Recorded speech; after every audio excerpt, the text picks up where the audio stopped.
we're going to review lessons 2.1 and lesson 2.2. So slope-intercept form, and hopefully you remember and have memorized and have named your pets y equals mx plus b. That is slope-intercept form. Point-slope form is fairly useless, but still important to know. I really don't know why. And it's my least favorite form, and I'm sorry if I've made you biased that way. If you like point-slope form, you're probably still a good person.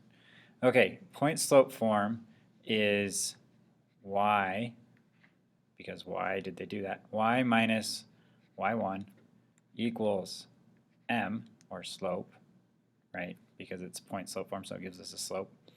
M times x minus x1. Okay.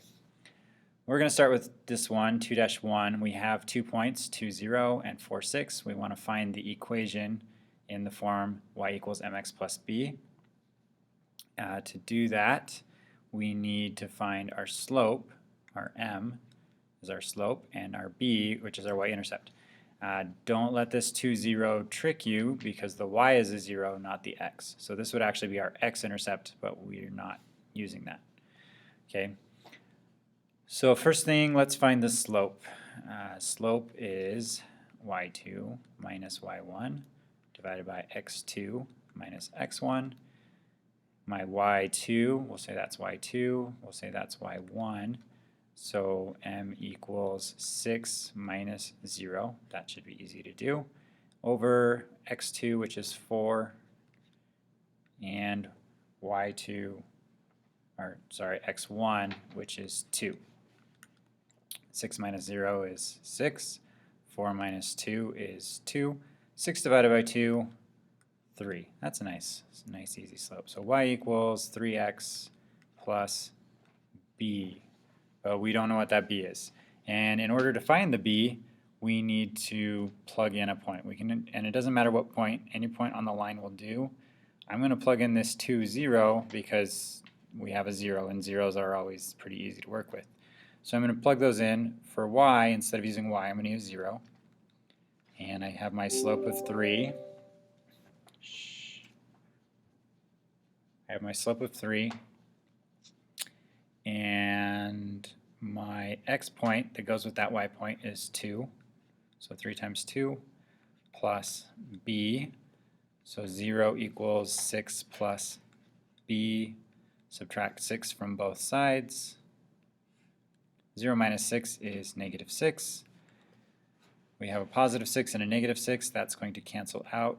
b equals negative 6. So our final equation is y equals 3x minus 6. Okay, point-slope form. Again, we need to find our slope, but we won't have to find anything else. We just need to figure out the slope. So y2, y1, x2, x1. y2 is negative 2, y1 is positive 1. This is the slope that we're finding. x2 is negative 5, x1 is 3. Negative 2 minus 1 is negative 3. Negative 5 minus 3 is negative 8. So we have a negative divided by a negative. That's going to the two negatives are going to cancel out. We end up with 3 over 8. And now we can write the equation. So the y, that stays. We don't plug anything in for the y. But we do plug in something for the y1. And it doesn't have to be this y1. You could actually plug in y2. We're just going to use y1 because it's simpler. Equals, so y minus 1 equals m, our slope, so that we figured out was 3 over 8, times x, that stays as an x, minus x1. So we could choose the x2 or the x1. Because we chose the 1 right here, we're going to use the 3, x minus 3. Okay, we could also write this as y plus 2, because it's minus a negative, right? We had y minus a negative 2, so y minus a negative 2 would be y plus 2 equals, same slope, 3/8 times x minus a negative 5, so that become plus 5. Okay, so that, and then if you were to solve these and convert them into slope-intercept form, you'd end up with the same thing. They'd end up equaling the same thing. Okay, so either of those answers would work. All right, that's lessons 2.1 and 2.2. I might do another lesson just on the basics of graphing just to give you a refresher there.